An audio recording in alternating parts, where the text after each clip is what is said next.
Welcome, everybody. It is me. It is the Cyber Warrior. This is CyberWarriorStudios, and I know you're all here for Security Happy Hour. We're going to have a great evening. I got an amazing guest planned, and she is going to be phenomenal. And I know this for a fact, just because she signed up to be on the show, so it's going to happen.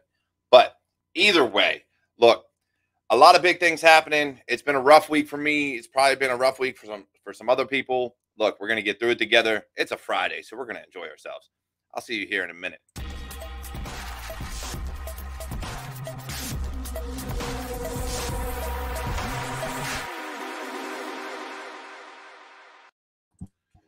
And we're back. Yeah, that's right. We're back. And is actually, look, Daniel. All right, so we got Daniel saying he's here for Dancing Granny. I don't have Dancing Granny. That's Eric. And unfortunately, Eric is not going to be able to join us. So you better be here for Misha, because Misha is amazing. So, Misha, please introduce yourself just a little bit. And this is all I want to hear, because I know you're early in your journey. Yep. Your name and why you're getting into cybersecurity. Well, I'm Misha. If you follow me on LinkedIn, you'll see Michelle, but I go by Misha.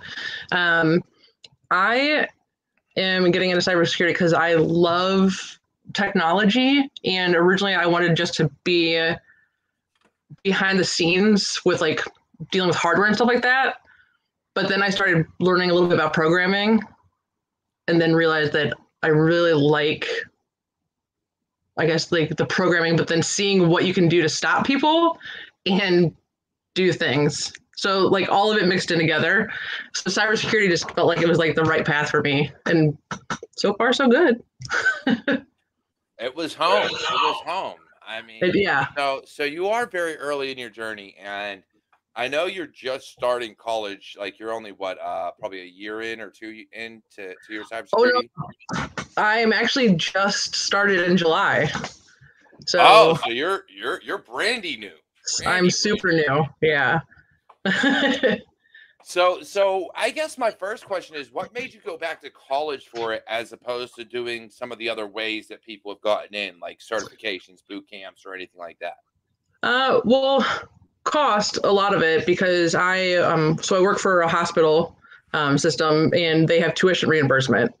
So that was a big factor in being able to go to school. And then I found online, I originally started actually like going through EDX and looking at things and checking out some of their stuff. And then that just happened to fall in my lap that I saw the cybersecurity program at the University of Phoenix. So I started there.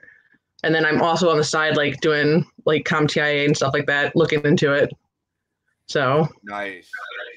Yeah, that's a big thing. And like, you know, one of the big things we talk about on this show, and I talk about, you know, on online and on LinkedIn and Twitter and stuff, is everybody's journey is different. Everybody getting into the field is different.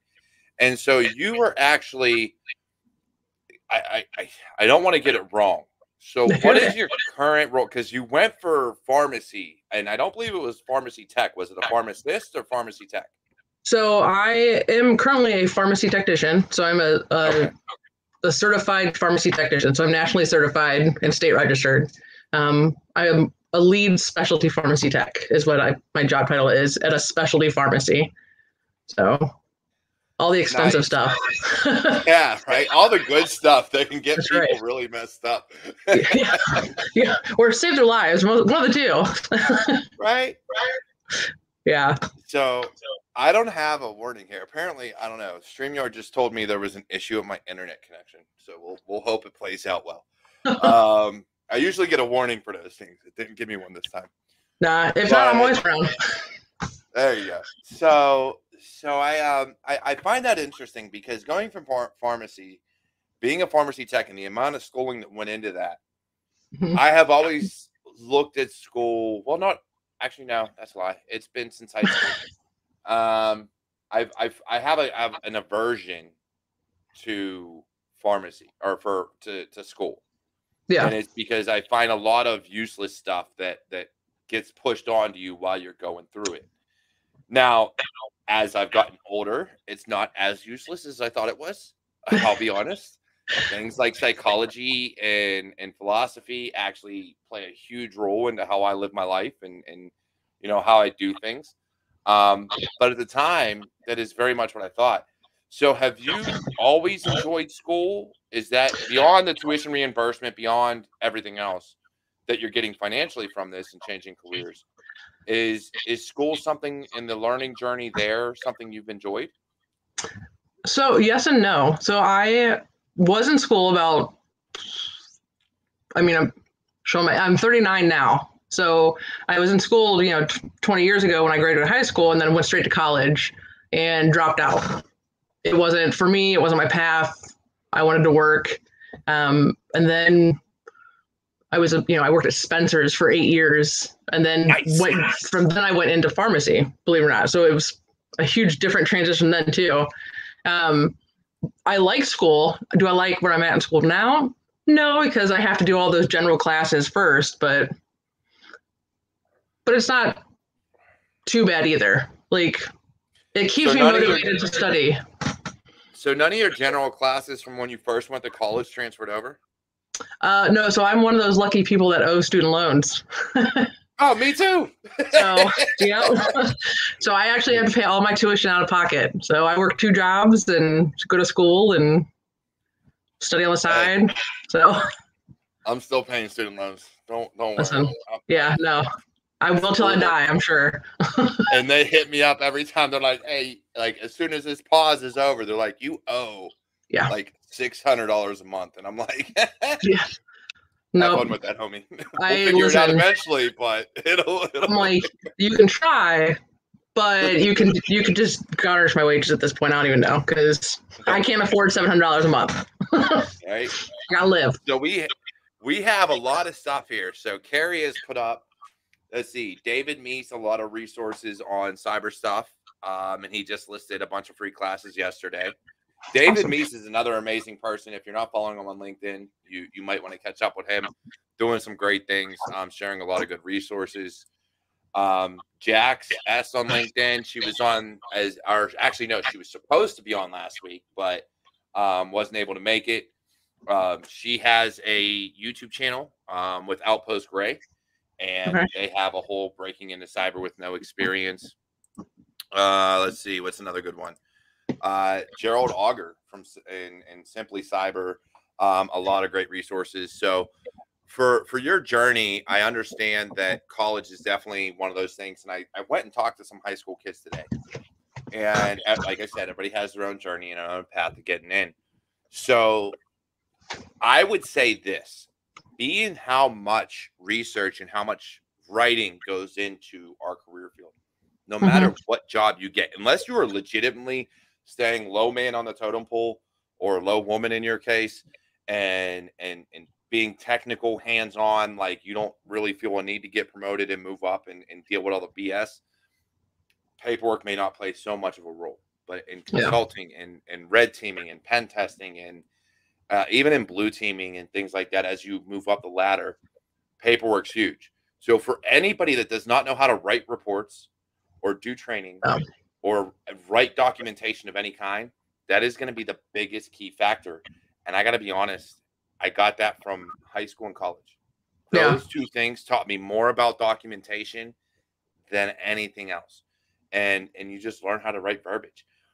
The military took it away from me because they taught me keep it simple, stupid. And it was like straight and to the point. And there are certain things you don't want to do that on. No. Funny enough, I just started my English comp class on Tuesday. So, but no, I can agree though. Like even working in the pharmacy, like I do a lot of writing, but it's all abbreviated in coding, that you use to turn into prescriptions. And so it's, I don't even type full sentences. So, what's a period? So what part of coding, you talked about how you saw coding and you really enjoy the programming side of things.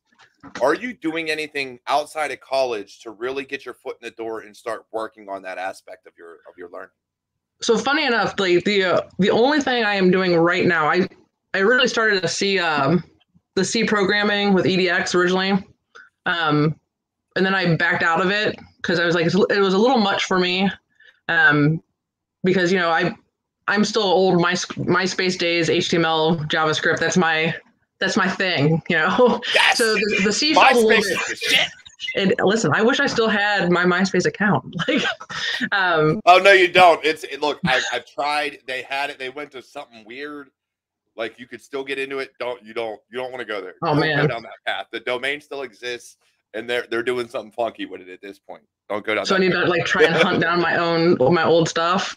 Be ashamed. Like, this is what you did. But like, funny enough now though, like I've been playing the World of Haiku is what I've been messing with now. Oh, nice. So Oasis has been promoting that a lot, and they're doing a lot of good games with that and stuff like that. Yeah, so that's, I mean, playing with that, and then just a little bit of Python here and there through the LinkedIn Learning stuff. Funny enough, when I'm working at my day job, I'm playing it in my ear, listening to the LinkedIn Learning some things. So, so I haven't gotten to play too much recently at all, except for what I'm listening to. What I see you guys, you know, I'll research if I see something pop up in a feed to see if it's something I should know or whatnot, but nothing big yet, I would say. Yeah. I will say this. So there's a lot of great people on LinkedIn and on Twitter and stuff like that. Mary Galloway, Women's Cyber Jitsu, Mike Miller, he's helping people break into cyber all the time. So I don't know if you've seen him. There's a lot of great resources out there that as you're going down this path and this journey, that will help you and guide you along the way. Another big thing and another big person I support is Kev Tech. Because what he can help you do is get those initial labs and those initial virtual environments set up with like Active Directory and things of that nature. Now, he concentrates more on IT support, but by using his videos to set up your lab, you can then go to a different channel to look up the security side of things. Like, okay, I've set up this entire Active Directory infrastructure. How do I break into it? And you can go that route. So there's so many great things that you can do. And Mary Galloway is a huge resource for women in cyber. I believe you know already Stacy Champagne from Hacker and Heels. Yep. Yeah, I've just joined her Insiders a few months ago. Yeah, so she's another huge person that gets you what you're worth. Like she teaches you, like she has the mentors available to help you get what you deserve. And I think that's definitely the hardest part is figuring out where I need to go and where to start is the hardest. It's because it's so different than what I do daily. So it's one of the things I will say, and what a lot of people forget is that you have to start foundationally and conceptually. So understanding the concepts and the foundations will take you so much further in your career than if you go from, hey, I know how to turn a computer on. Now let me learn how to break into it. That's right. Yeah. What? So understanding how operating systems work, how networks work, things of that nature. And so I would love to hear more from you, especially on LinkedIn and Twitter or wherever else you want to promote it, but more about your journey and how your college is taking these courses so that we get an understanding of what colleges are teaching. Because those foundations are so vital that I think people neglect them. They neglect the purpose to the Security Plus is not to make you a security expert. It's so that you understand the concepts and the foundations that go into security. Excuse me. The Network Plus isn't to make you an expert in networking. It's to get you the concepts. The CCNA is to get you a solid foundation for networking in Cisco. And I'll be honest, it got me the best foundation I ever got in networking, period. Really? From subnetting to basic commands, like it was phenomenal. So being able to do things like that, and then honestly going out on your own and just breaking your own computer. Find a cheap computer.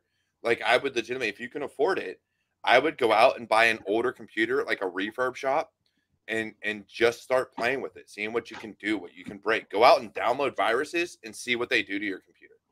I ain't gonna lie. In our MySpace days, I've done that.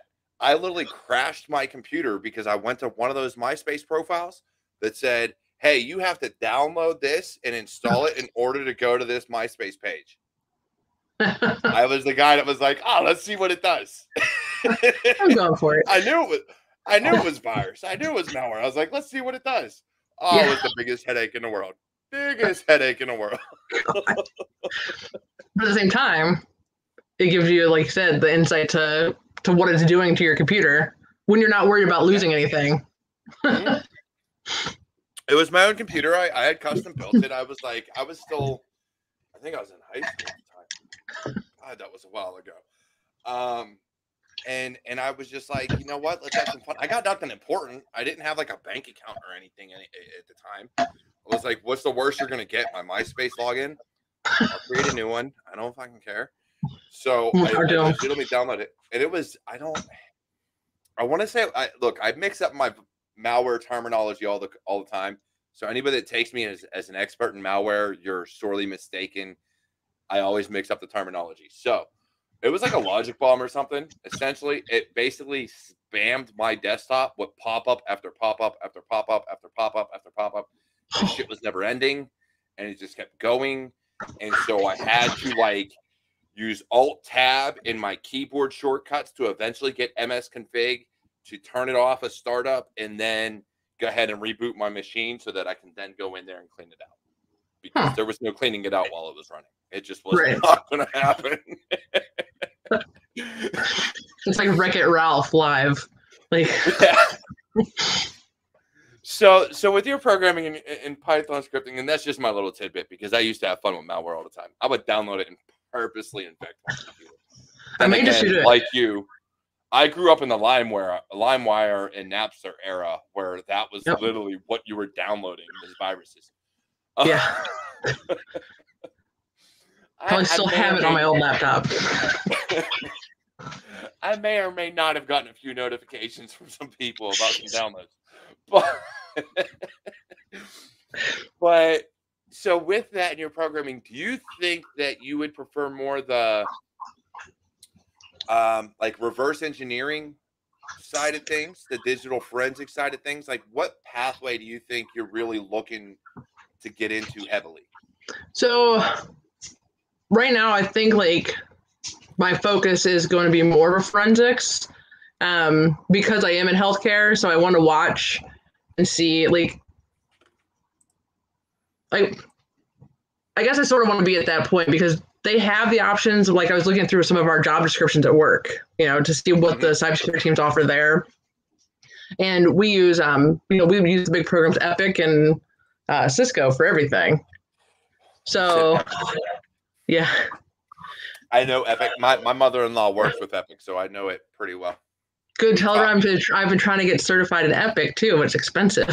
So, they sent her, UPMC sent her to their corporate headquarters to get trained in all that fun jazz. Listen, if I can get the Cleveland Clinic to do it, I would. So like, yeah, no, we use Epic. We were one of their testers for one of the first pharmacy programs recently. So I've seen their headaches. I get yelled at for pushing buttons all the time in it because I'm like, it's there. I'm gonna try it.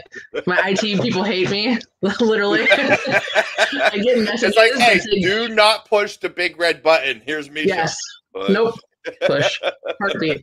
No. Yeah. So, I mean, I guess forensics seemed more like where I wanted to go, but at the same time, networking also seems like somewhere I want to go. So I haven't decided yet if I want to be like on the front end of it, or if I just want to be on the back end, like stop things as they're coming in. Because we had this. Chances are I'm going to stay in healthcare because that's where I've been. Unless somebody gives me a good job like out in the Rockies. Well, not just that, but there's a lot of companies out there that specialize in consulting for healthcare companies. So being that you have been in there, what software and hardware they're using, and you have that HIPAA and high trust understanding of the frameworks and policies and procedures they're supposed to follow. So one of the things I will tell you with your current role, and there's a lot of people that can vouch for this, is reach out to your IT and security people within the organization you work for and talk to them. Yeah. And just be like, hey, look, I'm interested in this. I'm going to school for this. Can you help me out at all? Can you show me anything? Like, just interact with them, and it'll take you a long way, because what may or may not happen is when you're done with your degree and after you're done and trying to transition to cyber, you may have a position open up in the organization you're working for that, because you're already there, they'll slide you right into it and then just rehire your position. Right.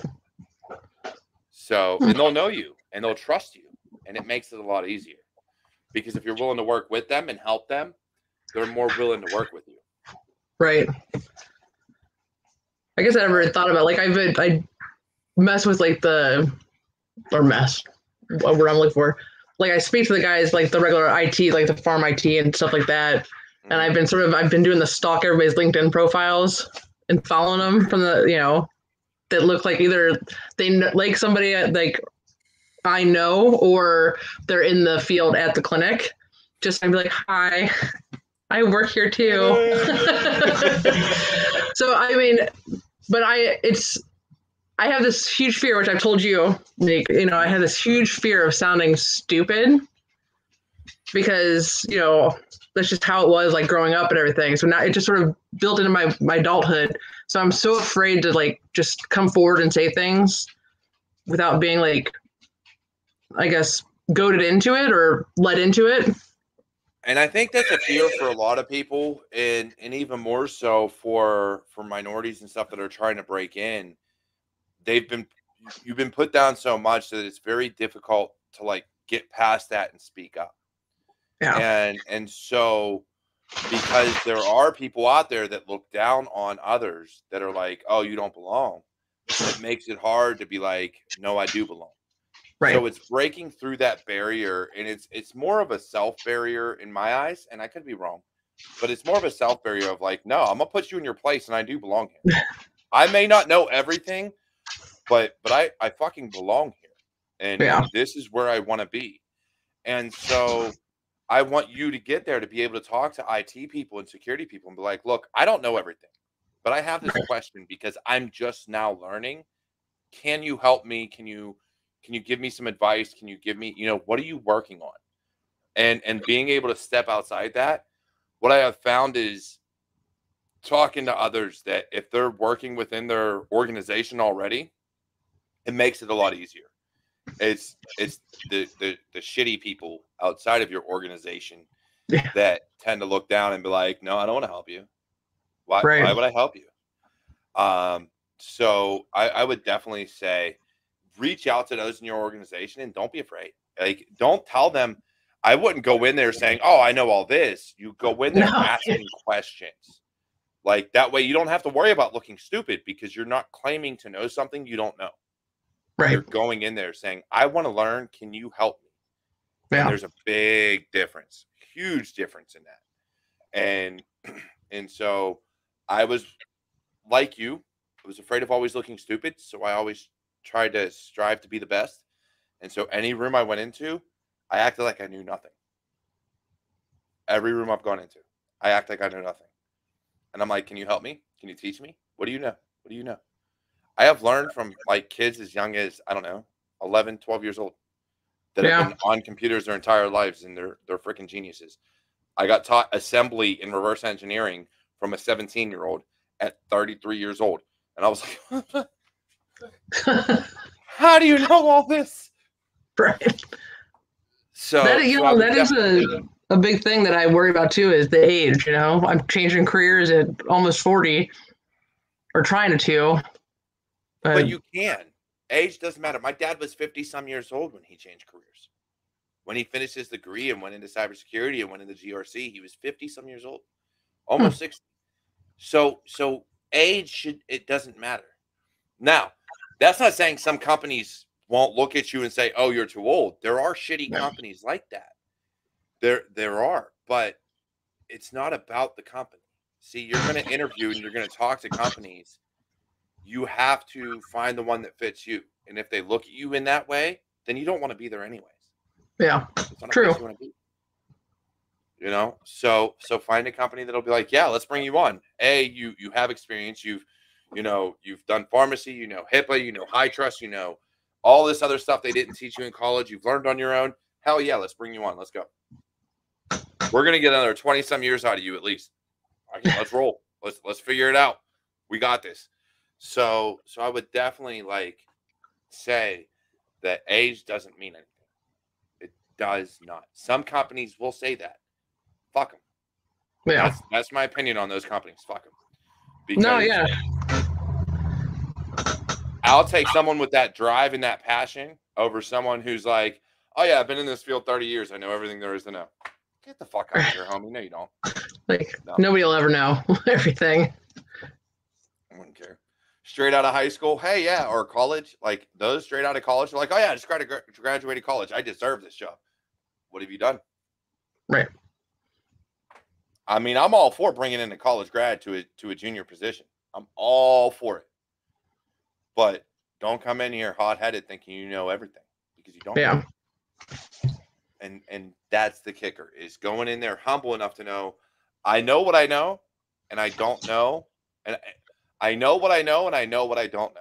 And being able to admit what you don't know. And that's the biggest thing. But I will say, set yourself apart by doing shows like this. Yeah. And by learning in public and failing in public. If you're trying something, go out and do it.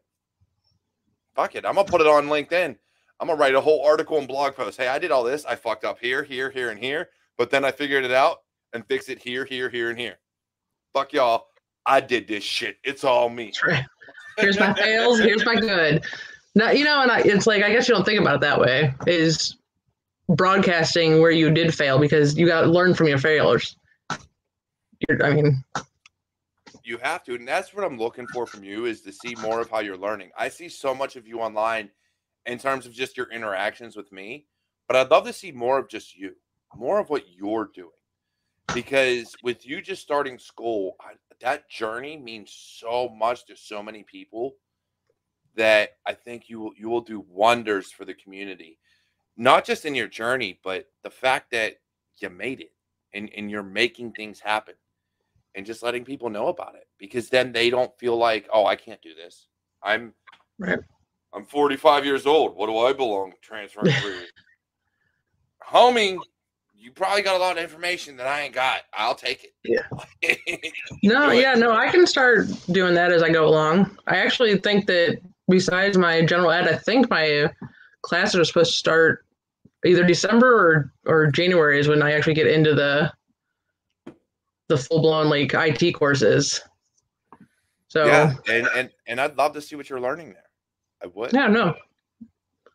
So I would as you start doing those, I would definitely say start watching. If you're doing IT, look at KevTech IT support and look at his lab videos, because he's going to set you up in such a way that if your school doesn't teach you, he'll teach you how to set up these labs and develop the virtual environments.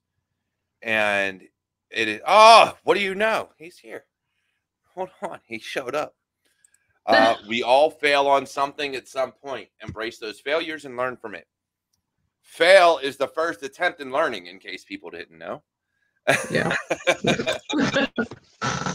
But yeah, I've been writing down everything as everybody's been saying things. So that's why I keep looking away. I'm writing down in my notebook. I see that. Yeah. So yeah, it's definitely, I think that you have a lot of what's needed in the field. You have a lot of that. You know what? I like programming. I want to be able to do forensics. I want to be able to do all these different things.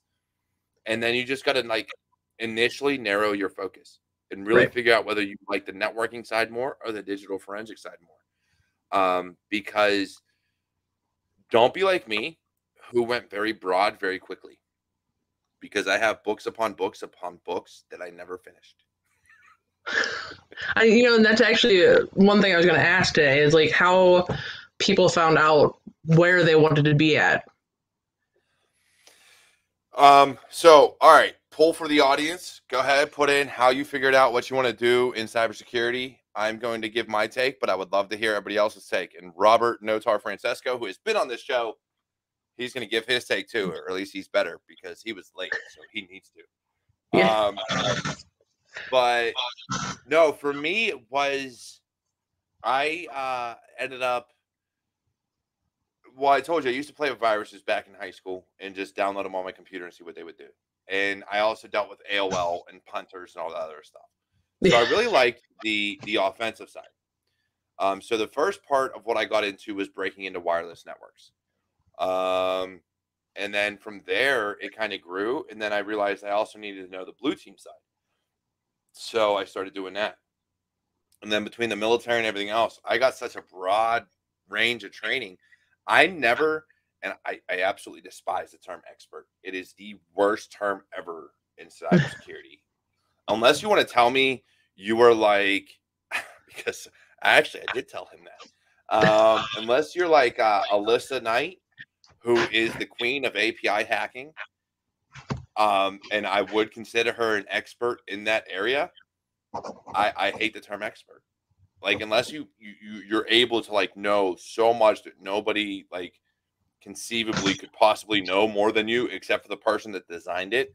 I absolutely despise the term expert. But I'm more of a generalist. I know enough about everything that I can be a consultant, and what I don't know, I can learn. Okay. And that's kind of how the route I went. I've been a pen tester. I've been a SIM engineer, all these other things. I've been help desk, sysadmin, networking. I've done such a broad range that I'm not an expert because I know I don't know everything in every part of the industry. I know I don't know every part of pen testing. I hate web app hacking. Like, web apps are the bane of my existence. APIs and all that like Alyssa Knight and all these people are great at. I suck at it. I'm just like, I hate JSON. I hate APIs. I'm just like, you know what? Let me pass this off to somebody else to secure because I Take it. despise it. But we have, let's see, we got Leonardo. I got into cyber because of a YouTube video, fell in love as I watched an hour-long video. I'd love to say it was one of mine, but I'm pretty sure that was before I started my show. Let's see.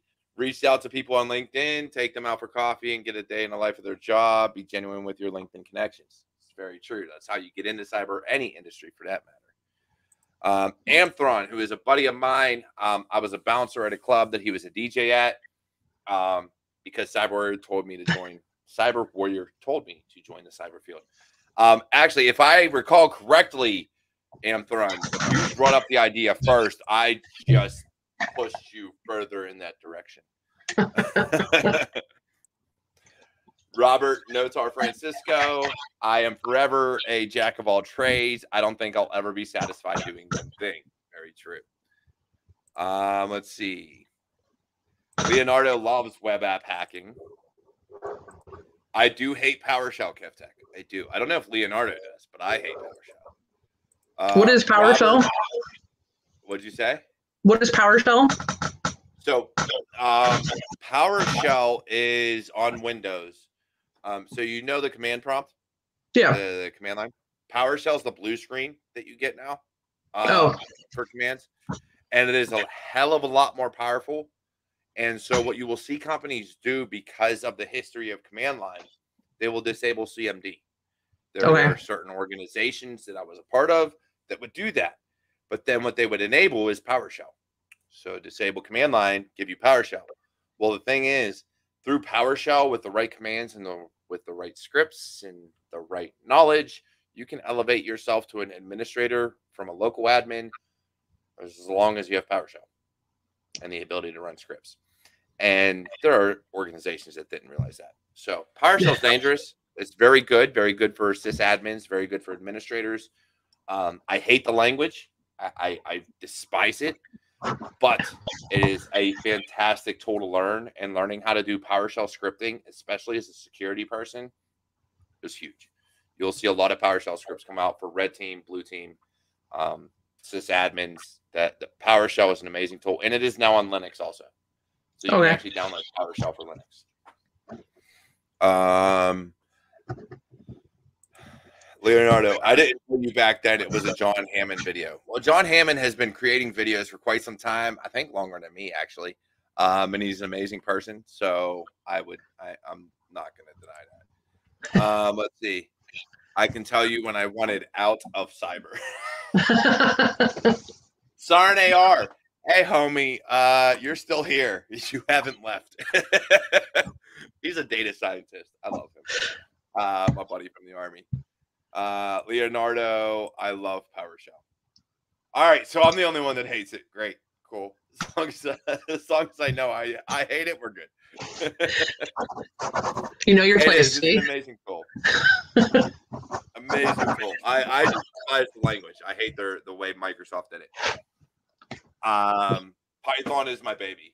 Like I'm not one of those people that can write a script or a program from end to end. I don't have the mental ability to sit there and actually like finitely do all this stuff.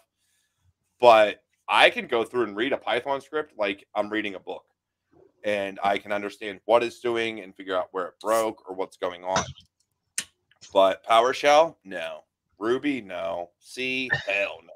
Yeah. But Python is like English to me. I can read it and be like, oh, this is what you're trying to do. Okay, let me find it and figure it out and fix it. But these huge Python programs, no. It's like me every time I saw Hello World. I was like, I'm done. I don't want to see this anymore. If I have to write this code one more time, I think I wrote it for months just in different ways. And I was like, yeah, I think after that is when I was like, I can't do C anymore right now. Like I need to step away from it. Yeah. But if you get into programming, so here's the thing. In cybersecurity, there's two avenues you can go. Well, probably more than two, but there's those that know the programming side and are really good at it and can do automation and malware engineering and reverse engineering malware and all this other stuff that goes into the programming side of things. Then you have those that are more pen testers, blue teamers that use the tools that are provided for them and can modify or do little things. They can read it and fix it. That'd be this guy. But they're not really going to develop their own tools. That's just not what they do. And then you have your GRC side, which is purely frameworks and policy and procedure and risk management and, all this other stuff. So you don't have to know code to get into cybersecurity. I hate people that thinking you have to know programming to get into cybersecurity. You don't. For certain avenues, it helps. And Python is one of the best scripting languages right now, very widely used within cybersecurity. If you can know and understand Python, you're doing a hell of a lot more than a lot of other people. Ruby, Go, and Rust, especially now being embedded into the Linux 6.0 kernel, is going to be another huge one. So knowing any of these languages will take you a long, long way. It's just a matter of whether or not you truly want to do it and if you're going to retain it. Right. If you're not, then I'd say concentrate on the foundations and the frameworks and the tools. The tool sets are going to take you a hell of a lot farther in the concepts and the foundations than any language will. It really will. That's probably the biggest thing I have as far as like getting in is just know what you want to do and figure out what in there is going to get you further. That's going to be the challenge. Is finding the direction. Because I am the same way though. Like I want to know everything, like coding and things that I'm obsessed with watching and listening because I think it is brilliant to see how these symbols and these letters and everything turn into something massive and great. But then to watch people tear it down too. So like that's why I'm like, oh man, there is so much that I could do. But then I'm like, but there's so much to learn. And it's hard because going into it, you want to learn everything at the beginning. And I'm in that phase now where like I need to go here. I need to look at this. I need to look at this. So, as I've been watching like your shows and then following people on LinkedIn and being in the Discord groups, things, it's sort of nice to see where people who are in the field and the beginners too, like what they're focusing on. Cause I like what I'm doing now is take notes and then I'm like, I'll do a little bit of research and see. So once I can get myself narrowed down, that'll be good. Yeah, that's the biggest thing is finding where you want to focus. Too many of us go very general. And so it makes it hard to find that position that we really want to fit into because you get bored very easily. Yeah. So if you have something that you're passionate about that's more hyper focused and more like, okay, I want to know everything I can about this. For instance, you talked about wanting to do like learning about forensics. A hard drive, if you delete something, whether it be on Linux, Windows, or Mac, it doesn't matter, even your phones. Just because you delete it doesn't mean it's gone. Right. You know, with Slack space and stuff like that, I can pull anything back that hasn't been overwritten. So Yeah. all it does is erase it from the memory of the operating system saying, hey, when you get the chance, if you feel like it, maybe eventually you can overwrite this, but I'm not telling you to do it right now. Right. That's literally all deleting a file is deleting it from the table and just saying, hey, now you can write over this. So, you know, that type of thing. And then I always found that interesting.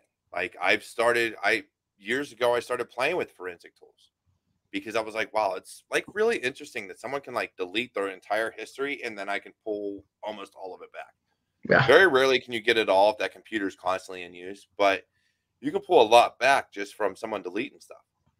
And it's like, oh, I wiped my drive. Well, what'd you do? I reformatted it.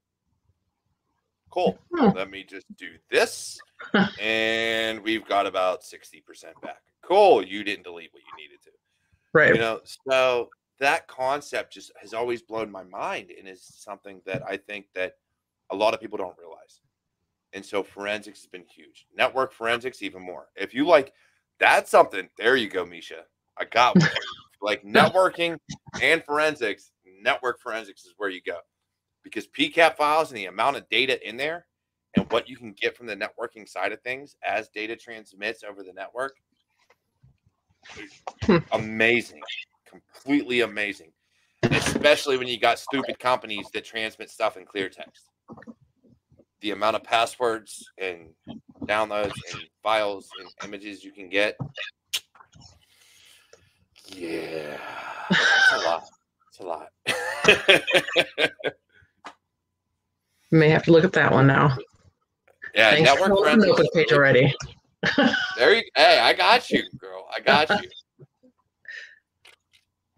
I want you to find your passion and really what's going to make you succeed. Because I think that as long as you find that avenue that's really going to trigger that your mind to dig in and dig deeper, you're going to do a lot better than those of us that have always been generalists. Because as a generalist, you're kind of stuck. You can't really become a point of like, no one can come to me for API hacking, but I know I can really reach out to Alyssa tonight and be like, hey, look, I want to know about APIs. Can you teach me this? I might remember some of it. I'm not going to remember near as much as she knows. Or, you know, reach out to somebody else about some other topic. I can talk about a general idea and research ideas and figure out how to fix things and do vuln management and all this other stuff. And pen testing, I know all the tools or a lot of the tools, but to sit here and say I'm going to be a red teamer and be quiet and no one's going to see me. Look, if I tried breaking into something right now, nope, I'd be arrested in about an hour. They'd be like, busted, homie. All right. I mean, do you think that being somebody who's like generalized though is a bad thing, or do you are you necessarily stuck, or is it because you can't focus yourself because it's your personality? It's my personality. Makes it that way. It's my personality. Because if I see something, I immediately got to go on to the next topic. If I see something, I'm like, oh, that's interesting. Let me go. It's like someone with ADHD. I was going to say. Like squirrel? Where? Yeah. You just a little Adderall into your drink, you're fine. Yeah, that's my personality. I'm always, and it's impossible for anybody out there who wants to say they multitask. You're a liar. You're a downright liar, because multitasking is not giving 100% to anything. So you may multitask, but you're not giving 100% to anything. You're literally splitting your mind and splitting your concentration and what you're focusing on different ways. I do it. I know for a fact. Like, it is impossible to multitask and give 100% to any task at hand. I guess I never thought about it that way, but you're right. I mean, in me, I do it all the time. And so I have to physically make myself shut things down, do different things to literally focus on one task at a time. Because when you're multitasking, you're not concentrating on what you're supposed to get done. right. And that's why when people talk about podcasts and things like that, the reason I like podcasts is they require me not to look at an image. It's something I listen to. Yeah. And it requires active listening and me actually paying attention. So if I'm going to listen to a podcast, it's at a time where I don't have to worry about anything else. Not work, not driving, not anything. It is literally, I want to give my 100% attention to it. Because if I don't, then I'm only catching every other word or every other phrase. And so for anybody who's in the field or trying to get into the field, you have to learn to focus. You have to learn to block everything else out and actually focus. And these motherfuckers, God dang it. Look, y'all had me at the porcelain god last week. I don't want to hear it. I counted today. So every week I clean off my little bar area here. I do it once a week before the show. And so last week I was at the porcelain god because my show was 2 hours long. And I was like, I don't understand how I drink so much. And then I realized it wasn't that I drank a lot. It was what I drank. Yeah. I drank 7 IPAs, which are, the one was over 8%. The others were 6.7%. And then I had another few Yinglings. So yeah, it was a rough night. And a rough weekend. Just saying. But I'm here for the drinks. Look, it's security happy hour, homies. Go buy the shirt on my website. Right. I came for the beer. I stayed for the conversation. I'm just saying. I'm just putting that out there. But Robert's gonna drink with me, so I'll have drink number 2 at Robert. But no, I just I love security. It's just very hard for me to focus because of that. Because I see shiny and I'm like, oh, shiny. Let me go to that. The best chance I ever had was wireless hacking. That is the most focused I've ever been in security. Was breaking into wireless networks. And it was because it was my first taste of doing something offensive. Not playing with something, not doing something. It was literally I wanted to break into my wireless router. I wanted to look up how to do it. I had to know how to do it every step of the way, and I looked it up. But here's the flip side to that. I knew the tools. I didn't know how it was done. I knew it was cracking passwords. I knew how it was cracking passwords. I knew I was doing different things because it was back with WEP. So I knew it was capturing IV packets. I didn't know how it was capturing them. I knew it was cracking the WEP key and it was using a dictionary to do so. But I didn't know like how the IV packets became a WEP key, like how it was pulling that data. So the technical understanding of how this stuff worked, I never knew, because once I learned the tool, I was like, oh, I could use AirCrack, AeroMon, AeroDump. I can use all these things together. It'll do this for me. Kids got it easy these days. They can use Reaver and Wi-Fi, and there's a few other tools out there, bastards. But that's what I used. So I knew the tools. And because of the way it was set up, I knew what it was doing. I didn't know, other than the coding and the language it was written in, I didn't know how it was doing it. And so if you can get into something where you understand the how and the why, that's what will make you special. That's what will set you apart. Because not too many people that are successful and get very far in a particular facet understand the how and the why. Right. They understand the why and like they know how to do something, but they can't like blend it all together. Like I said, they can use all the tools, but they don't know how the tools function. They can use they know how all the tools function and can use them, but a lot of times they work on their own, because if they can do that, they're not working for somebody. Usually. Right. Sometimes they are, but usually they're by themselves. So if you're going to work for an organization, the more you know about, like, okay, this works this way, this is how it works, this is why it works, the more details you can go into, the better off you are. So that hyper focus plays a huge role, and it means cutting out everything else. Yeah. So being a journalist ain't bad. I like being a journalist. Yeah. No, I'll be interested to see how I end up going. If I find a focus and I just stay there, or if I'm going to do the piece of candy. Yeah. Oh, that looks pretty. Let's go for that. Ooh. You're going to come up with some new hair dye. Look, this is what I want you to do, Misha. Dye your hair a different color every time you change topics of what you're learning. Listen, this is a wig, dude. Like, I bleach my hair so often that this ain't real anymore. Like, all right, so then you need a new wig every time. I usually have a mohawk, so yeah, no, there's no. I saw that. I did because you told me to go creeping. I went on Instagram and went creeping, and I saw the mohawk. It was awesome. I'm in quite a few Discords that you're in, so you could have just stalked any of those. Yeah, that mohawk was phenomenal. I'm just gonna say that was great. I do miss. I'm gonna grow back. Don't worry. All right, but you then go buy some new wigs for different topics, and put on a different wig for each topic, because I want to see how many times you change topics. Every time you send me a picture, I'll be like, she's GRC now. I'll just different wig, different piercing will be set. So there you go. Piercing's even better.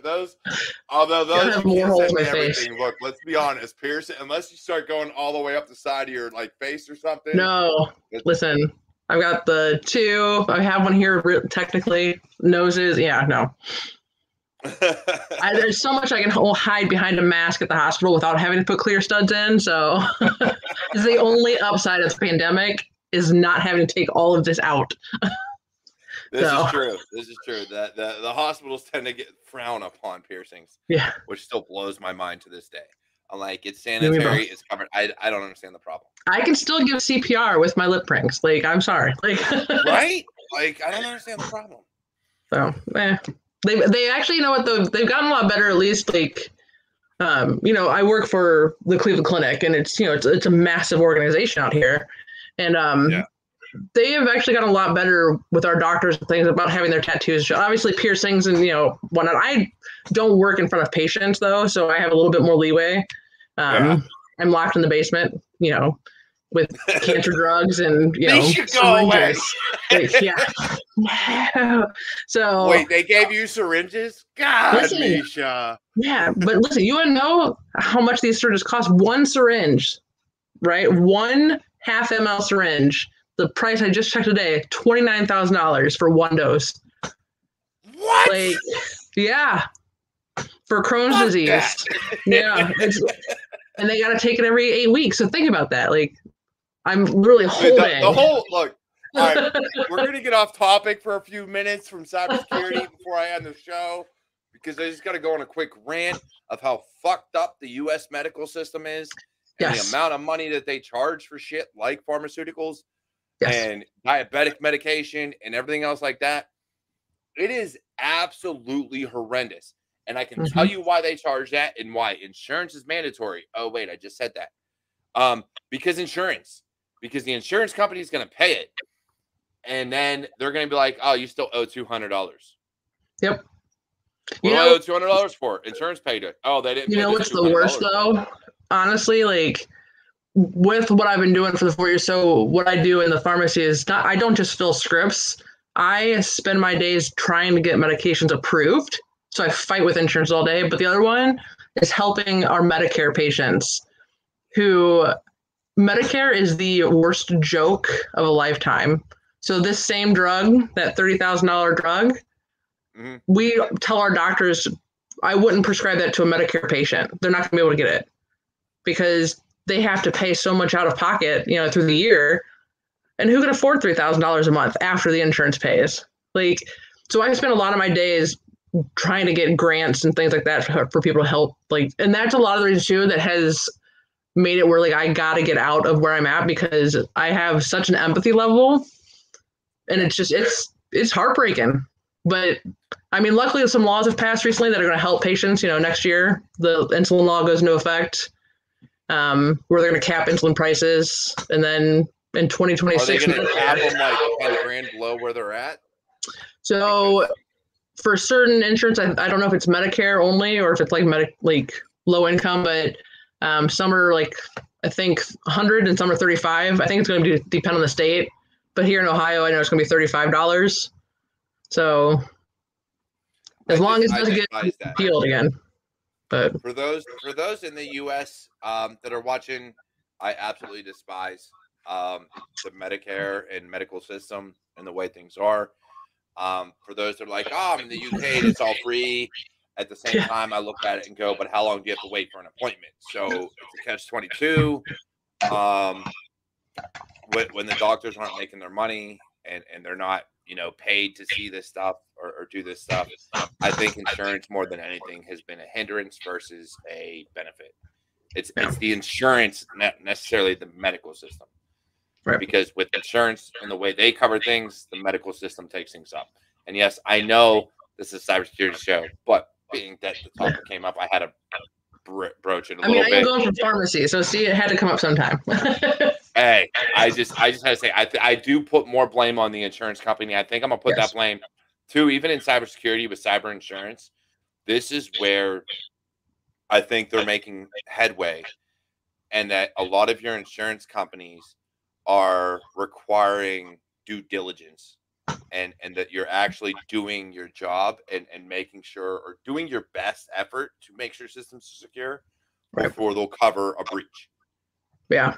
So I think that will help on the cybersecurity side of things. I'm hoping that you get a lot more for that. From the medical side of things, insurance is a bitch, and honestly, I think insurance is a joke because they charge people an arm and a leg, only pay hospitals so much, and then the hospital's like, well, I'm just going to charge the patient the last $1,000, $10,000, whatever it is. It'll be all right. They'll be able to cover it. The fuck you mean, homie? Good luck. Yeah. Yeah. So although I'm for free healthcare, I don't think it's the free healthcare that's the problem. I think it's the insurers. Yeah. I agree. I think doctors go to school for a long time and they deserve a lot. They do. They deserve to have their shit paid off just like everybody else. And so I don't hold it against them. I hold it against the insurance companies that have made it like, we're only going to pay you. And TRICARE is the worst. Yes. I'll be honest. I had TRICARE for a long time. I love TRICARE. I am on TRICARE. So is my family. TRICARE is the worst because they're government. So they will look at you and say, fuck you, homie. I'm only paying this much and you're not charging the patient. And they're like, fuck. Okay. Yeah. But so before we go, because we do have 2 minutes at the top of the hour, Misha, I got to get your final thoughts because you have so much ahead of you. You're doing so much to transition beyond not just what you got from this episode, but just everything in general. Do you have any final words for like what you're doing, what you want to do? You name it. Fuck it. Go off for the last 2 minutes if you want. You know, I think my biggest thing I'll say is like, when you're in a rut, don't stay there. You know, that's really what triggered me to decide that I wanted to finally change, is that I have been in pharmacy and there's nowhere for me to go besides management. And I literally took 2 days and just researched, went to school, and like, I know there's other branches, but just go for it, you know, and if I don't finish school and I go off to do certifications instead, so be it. But just follow what you want to do. And like you said, it doesn't matter the age, just go for it. Because, I mean, I just turned 39. I literally turned 39, and 2 days later, I was enrolled in school. So there we go. And buy cool wigs. Dude. Cool wigs, dyed hair, you name it. Look, I got the beard. I got tattoos. I'm with it. Yep. I still got to get a sleeve done. I just got to find the money. You and me both. Eventually. When people start actually sponsoring this show, the money will show up and I'll be able to get sleeves. But no, it's been amazing having you on, and the fact that you're just getting started. I want to see you learn in public. I want to see you fail in public. I want to see it all, because that'll show that you're growing, you're learning, and that there are companies out there that will hire you. If you have not, look up AJ Yon, who owns Bike Check. That man is amazing. He's doing great things. And he hires people that just have a passion for the industry. They have no experience. They have a passion for the industry. So I would definitely suggest looking him up. There's a bunch of others out there. Again, Women's Cyber Jiu-Jitsu, Mary Galloway. She's another huge person that's doing big things. Let's see, the Cyber Queens podcast. So many, Jax S. So many amazing people that are doing big things. So I will try to get you some more contacts on LinkedIn. Anybody watching right now, that includes those that are watching the recording, We Hack Purple. Thank you, CapTech. So they're another huge one. We Hack Purple. Please connect with these people.